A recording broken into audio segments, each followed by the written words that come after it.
যদি তোমরা স্বাক্ষর না করো তাহলে কিন্তু কিছুদিন পরে দেখবা বাংলাদেশ শ্রীলঙ্কার মতো হয়ে যাবে এবং দেশের তখন প্রধানমন্ত্রী হয়ে যেতে পারে ডক্টর ইউনূস। তখন কিন্তু তোমরা দেশে থাকতে পারবে না। পুনর্বহাল, চাকরিতে স্থায়ীকরণ এবং কোম্পানির লভ্যাংশে 5% শ্রমিক কল্যাণ তহবিল প্রদান এবং সহ বিভিন্ন ইস্যুতে গ্রামীণ, টেলিকম এককভাবে তাদের ইউনিয়ন, লেবার কোর্ট, হাইকোর্ট এবং সুপ্রিম কোর্টে প্রায় 190টি মামলা দায়ের করেছে এবং গ্রামীণ টেলিকম নিয়োজিত আইনজীবীগণ এবং শ্রমিক ইউনিয়নের আইনজীবীগণ, সিবিএর নেতা এবং টেলিকম কর্তৃপক্ষ এরা সবাই মিলে যোগ সাজসে গ্রামীণ টেলিকম কর্তৃপক্ষের যে মামলাগুলি ছিল সেগুলি দ্রুত নিষ্পত্তি এবং গ্রামীণ টেলিকমকে সকল দায় মুক্তি থেকে নিশ্চিত করে শ্রমিকদের বাধ্যতামূলক রিজাইন করে একটি অসম চুক্তি স্বাক্ষর করেন। কারণ হচ্ছে গ্রামীণ টেলিটকের যে আইনজীবী এবং ইউনিয়নের আইনজীবী এবং সিভিল নেতারা যুগ সাজসে যে চুক্তিটা করেছিল যে তাদের একটা অ্যাকাউন্ট আছে, সেটেলমেন্ট অ্যাকাউন্ট, যে অ্যাকাউন্টে 437 কোটি টাকা তারা প্রদান করবে এবং সেই 437 কোটি টাকা থেকে শুধুমাত্র ট্যাক্স 5% বাদ যাবে। কিন্তু দেখা যাচ্ছে এই 5% ট্যাক্সের বাহিরেও ওই যারা যুগ সাজস করেছে যেমন আইনজীবী,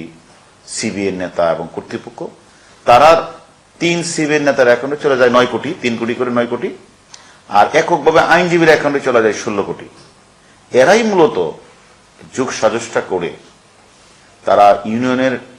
অন্যান্য নেতৃবৃন্দ এবং শ্রমিকের থেকে বুঝিয়েছেন যে তোমরা যদি এই এখানে স্বাক্ষর না করো তাহলে দেখা যাবে একসময় তোমরা সেই টাকাটাই পাবো না। তারা তাদের ক্যাম্পাসে এরকম একটা গুজব ছড়িয়েছেন যে যদি তোমরা স্বাক্ষর না করো তাহলে কিন্তু কিছুদিন পরে দেখবা বাংলাদেশ শ্রীলঙ্কার মতো হয়ে যাবে